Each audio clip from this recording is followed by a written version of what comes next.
Hello and welcome back to the Creator Spotlight podcast, the show focused on highlighting the very best of your favourite creators. On today's episode, I have a very special guest, Imogen Bhogal from Fully Charged. Welcome, Imogen. How are you doing? Oh, good. Thank you. Thanks so much for inviting me on. Well, thank you for joining me. People will recognise you if they watch a lot of Fully Charged videos. You've been on the team for a little while, but first of all, do you just want to give like a brief overview of who you are and then sort of what you do as well? That'd be quite good. Yeah, absolutely. I also am just going to caveat that my laptop has started making some slightly concerning whirring noises. So fingers crossed this is absolutely fine, but I Yeah. cannot guarantee. Yes, I am one of the presenters and producers on the Everything Electric show and the Fully Charged show. We have two sister channels. The Fully Charged show is where we focus on electric vehicles and related technology. So I do various sort of car reviews, different reviews of various bits of electric mobility, do lots of things like getting very nerdy on the future of battery development and that kind of thing. And then we also have another channel called the Everything Electric show, and on there that's where I tend to present episodes on cool clean energy type topics. So everything from how does the national grid work to what kind of zero emission boiler should you be buying, that kind of thing. Yeah, it's really interesting the stuff that you cover as well. Like yes, the whole electric revolution thing can be all about cars, but it's also about all the energy stuff that you do, and you get really really in depth in some of those topics. It's really interesting to watch. So, um, did you always want to do video presenting? Because I started doing car reviews for my own channel, The Interface, in June last year, and it was a very very sort of weird experience to sort of get started into that. And it took a long time to get used to it. And I look back at some of my first videos, it's like, oh, that's a really nervous lad. That's, you know what I mean. So Yeah. before you started at Fully Charged, did you do any video production before? Is it because you seem to just roll straight into it? Well, so I've definitely got a slightly unusual route. So my background is as an engineer. I studied engineering at university. I then went to Jaguar Land Rover, where I worked as an automotive engineer, and then I did kind of slightly pivot towards PR and specifically kind of technology and innovation Hmm. comms within that. Um, but kind of throughout that time, as many people in the automotive industry will know, there aren't a tremendous number of women, and there aren't a tremendous number of women who are happy to kind of talk about all of this stuff either. Hmm. And so there are a few opportunities that had kind of presented themselves that I did various like odds and sods of presenting type bits. But I think the secret ambition had always been to be either a Blue Peter presenter, but I do think that ship has sailed. I'm like the wrong side of 30 for that. Or to be a Radio 4 presenter. And that dream still remains very much alive. Uh, and I think it was one of those things where Fully Charged came along and it was at this absolute sweet spot of I have this ambition and dream to be a presenter, which I felt almost embarrassed to admit at various points because I'm an engineer and yet I get to talk about engineering. So it's like, in my Venn diagram of things that I'm passionate about, it's like, oh, you can talk about engineering and you can be a presenter. How fabulous is that? That's a very long-winded way of saying I'd always dreamed, but it was only in my sort of late 20s where I felt like I was allowed to admit that dream out loud. Okay, that's interesting. Yeah, and then in terms of in terms of like video production and that sort of thing, it can be very daunting getting in front of the camera for the very first time. Um, and yeah, the main question I had was when you're watching the videos that you make, and also Jack and Robert and stuff, how much of those videos, because they're very very well produced, very professional, but how much of them are scripted, and how much, like, just walk me through like the work process that goes through into one of those 8-10 minute videos that you guys Hmm. produce. It's really interesting and it totally depends on the type of thing that we're doing. So if we're doing a car review, those tend to be a little bit more straightforward from the pre-production kind of work in that you've got all of the material that you have around that car, you're Yeah. kind of extracting what the key facts are, you're thinking about what's the key story that ties all of those together, and that kind of thing. And that's where my co-presenter Jack, he is absolutely extraordinary because he is able to extract those facts. He is able to tie them into a very witty and entertaining way of delivering. Mhm. And in those situations, those episodes tend to be much less scripted. They do tend to follow a pretty similar format, but they're much less scripted. And then they're obviously really brought to life in the editing. And I'm a firm believer that our editors have as much a role in the scripting in that post-production process as we do in the pre-production process. But when it comes to things that are much more technical, for example, what's the future of sodium ion stationary storage, things that if you get them wrong, you've kind of ruined the whole video. Those are way more scripted. And in those instances, I'm spending a good day researching, then a good day sort of consolidating that. And then obviously we go to shoot. And then often, especially if that's sort of a more green screen type episode, that can be a lot of legwork in the editing process. And I think that's where we have just the most phenomenal team because, when I'm scripting, I'm having to think about, well, how does George tend to edit these things? Or how does Chris tend to edit these things? And if I omit this thing, does it mean that they're suddenly going to have to spend loads of money or loads of effort on creating loads and loads of animations or what have you? So it's a really annoying answer because the answer is it totally depends. Oh yeah, yeah, And that kind of, I would say the degree of close scripting, it totally correlates to how technical the story that we're covering is. fair enough. Yeah, yeah. When I tend to do my videos, they don't have much prep in terms of all that stuff to start with, but because I edit it and film it myself and sort of research it myself, that it's tend to be that it's sort of enclosed in my brain, and you sort of go out and film Mm. such and such. So yeah, it sounds like there's like a really close knit. Sort of small amount of people at Fully Charged. And I know Robert started it way back in when was it 2010 or something.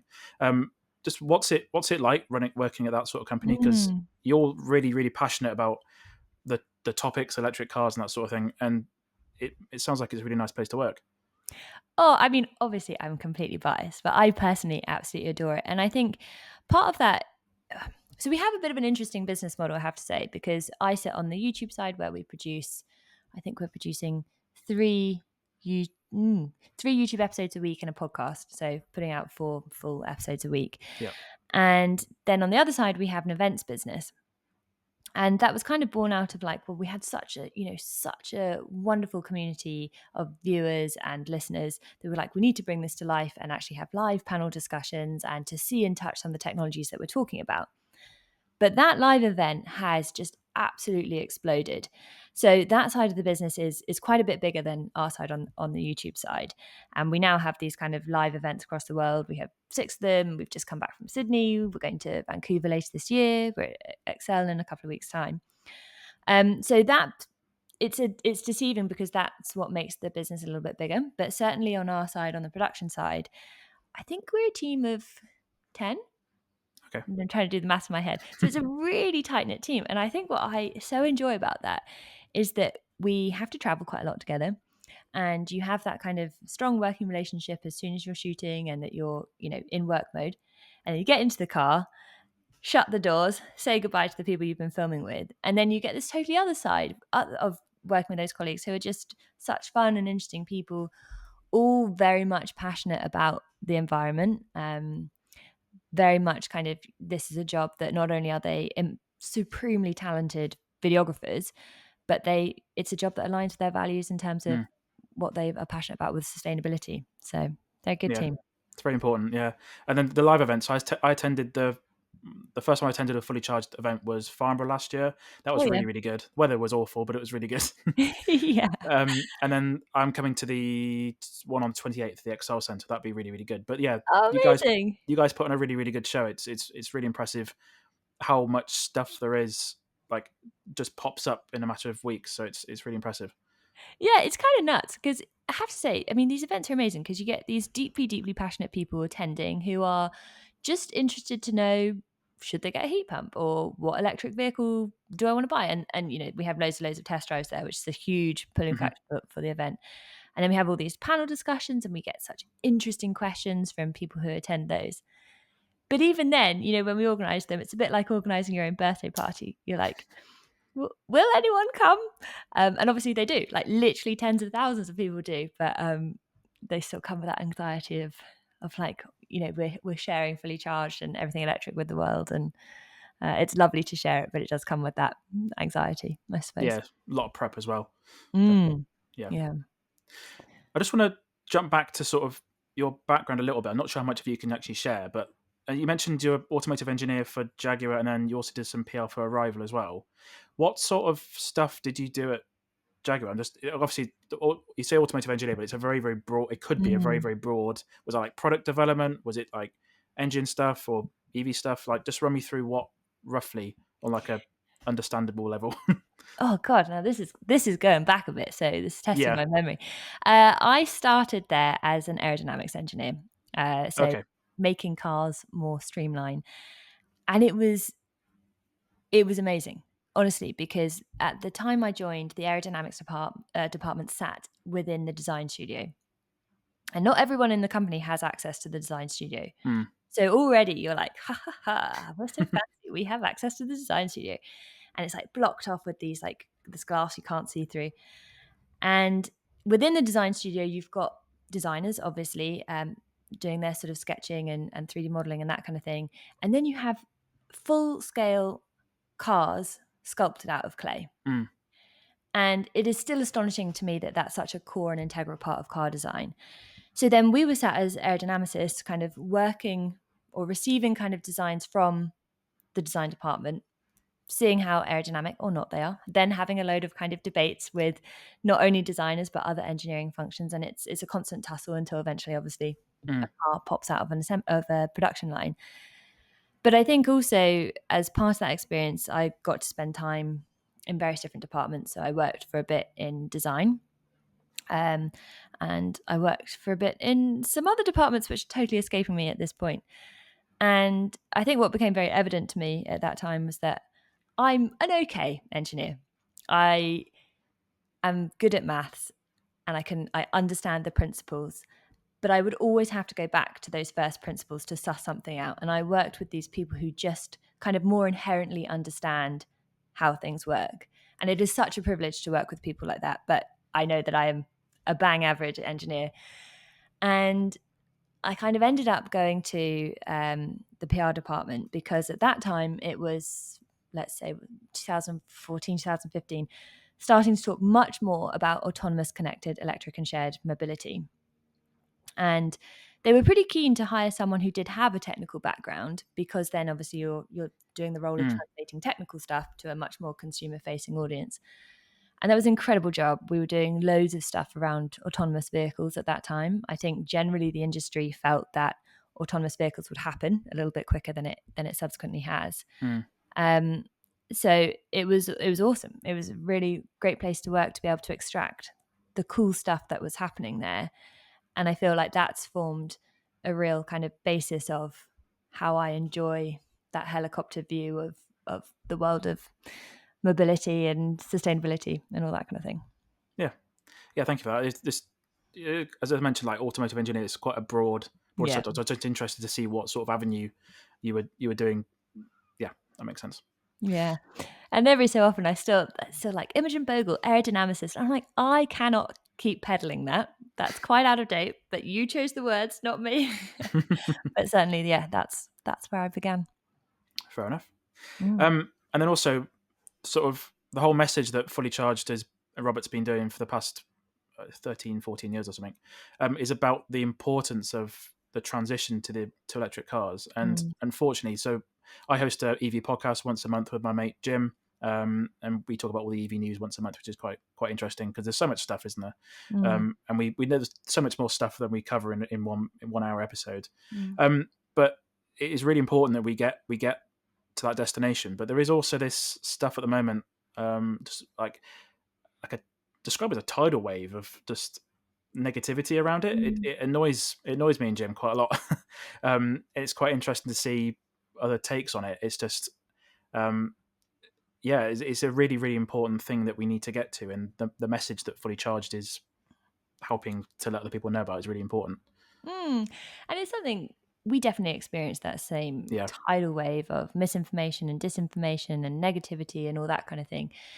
And I feel that possibly it came as a surprise to us as an organization because Robert started the challenge started the challenge? I guess it was a challenge, Yeah. but started the channel, as you say, 13 or 14 years ago.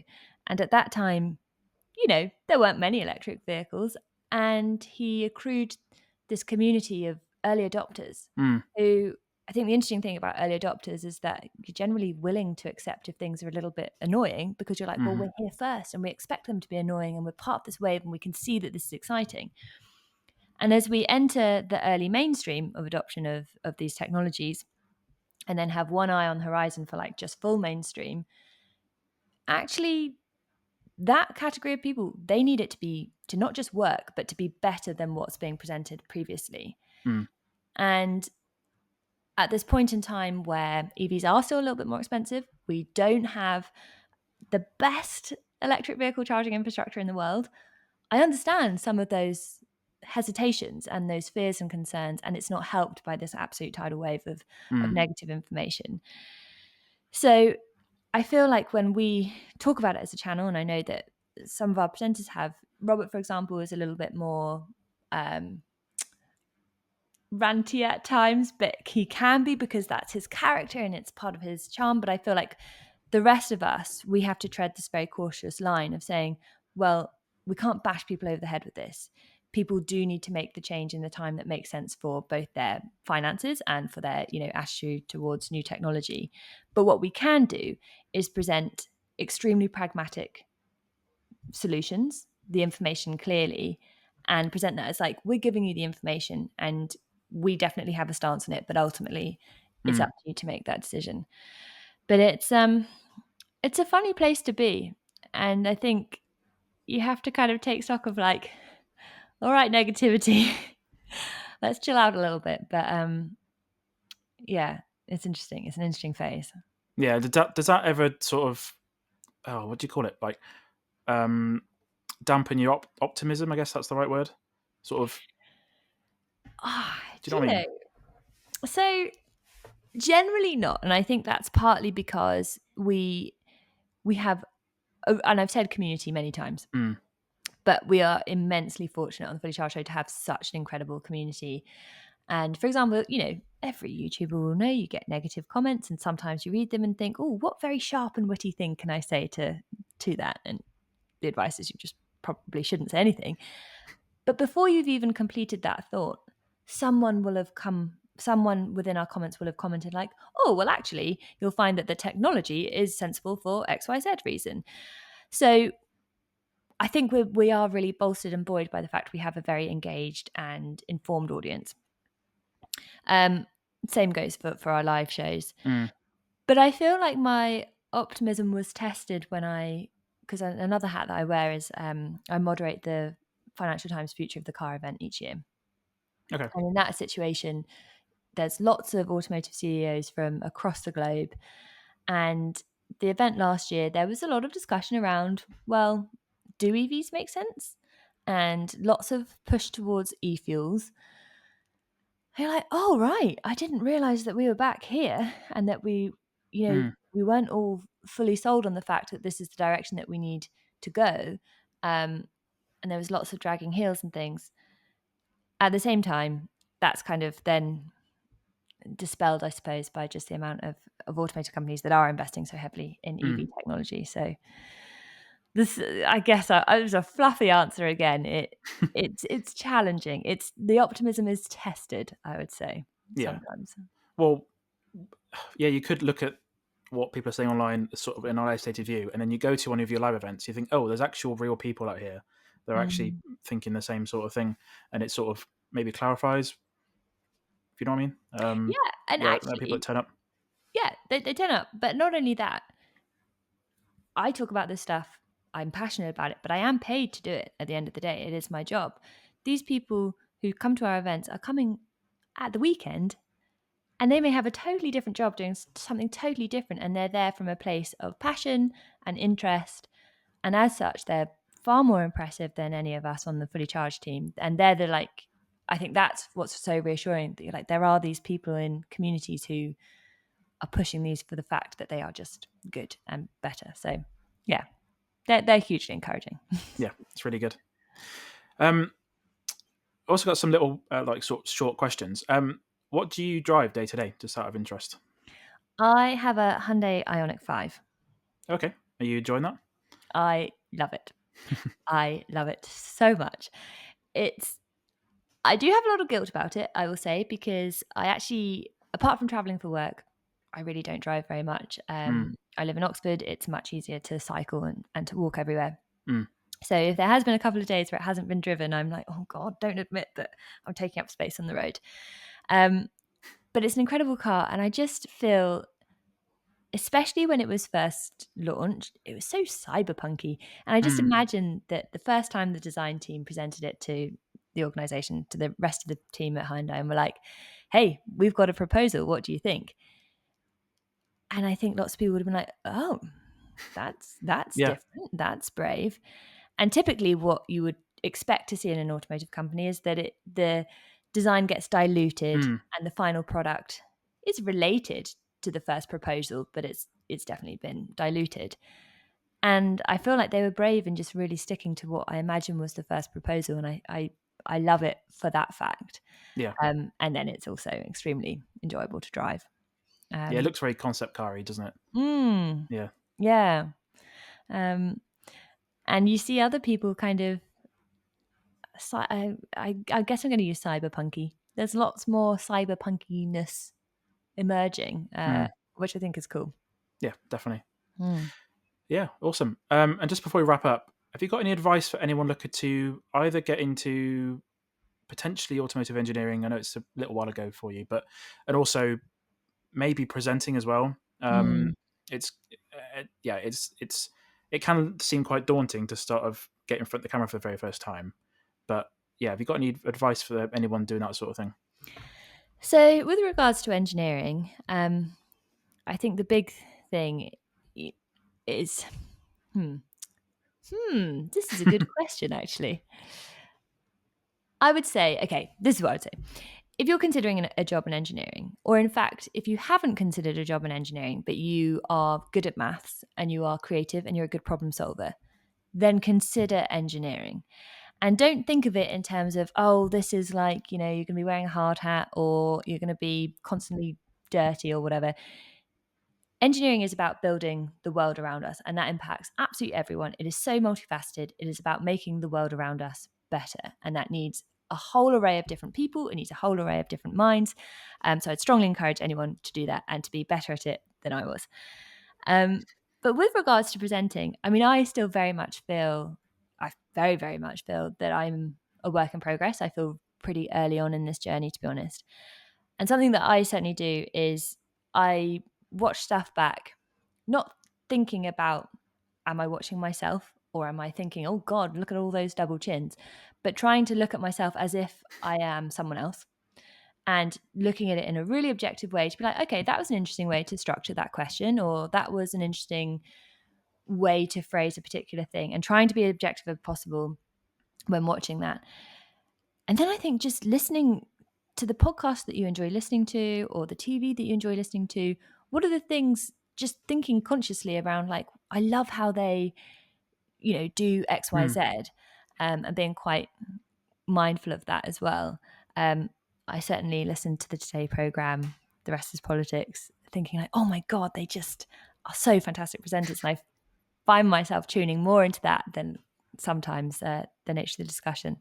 But I Mm. guess, yeah, that's a good Yeah, that makes tip that sense. works for me, certainly. Yeah, there's some videos I watch on YouTube, and I'll find myself watching it for the cinematography part of it rather than listening to what they're actually saying, because I'm thinking, oh, they've done this like that way, they've done those camera shots that way, and then the watching yourself back, I've definitely get that. When I first started doing videos and stuff, I was watching it thinking, oh, I look stupid, or Mm. oh, I can't believe that's what I look like, or now I've gone to the stage where I've disassociated it with myself. I'm Yeah. just editing it back for what it actually is, if that makes sense. So it's Yeah, weird, isn't it? it's really weird. But I think really helpful, because then you're not, I think there's a temptation, particularly as women who are maybe slightly more exposed to negative comments on YouTube in particular. But if you can just be like, well, frankly, I don't care Hmm. about how I looked, or for me, it's double chins. I'm smiley and the double chin comes out in force.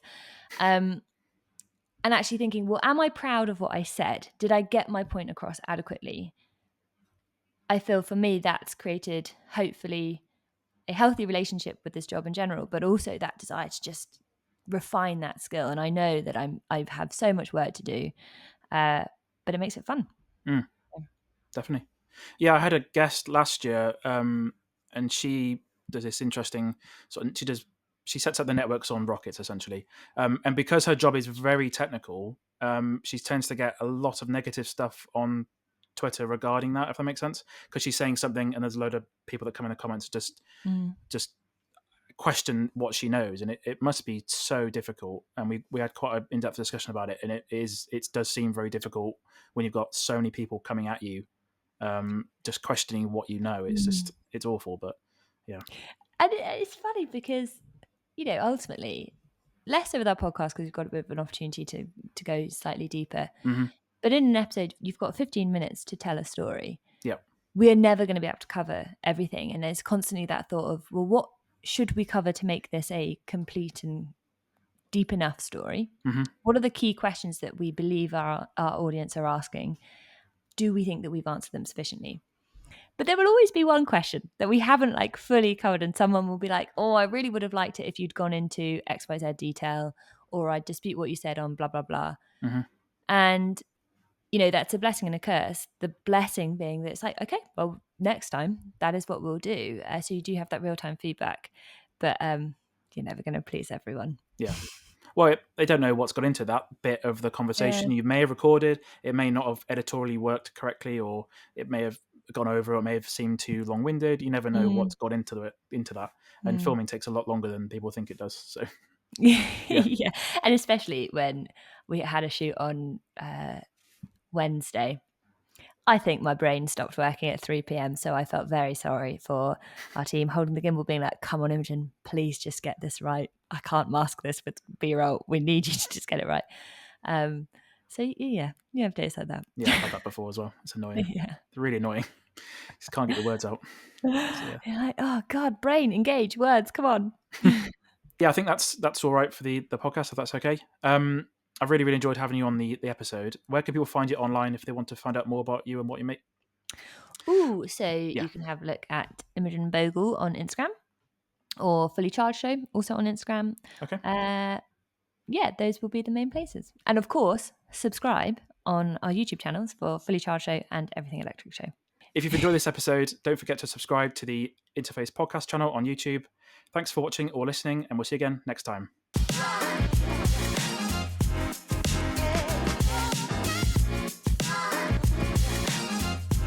Thank you.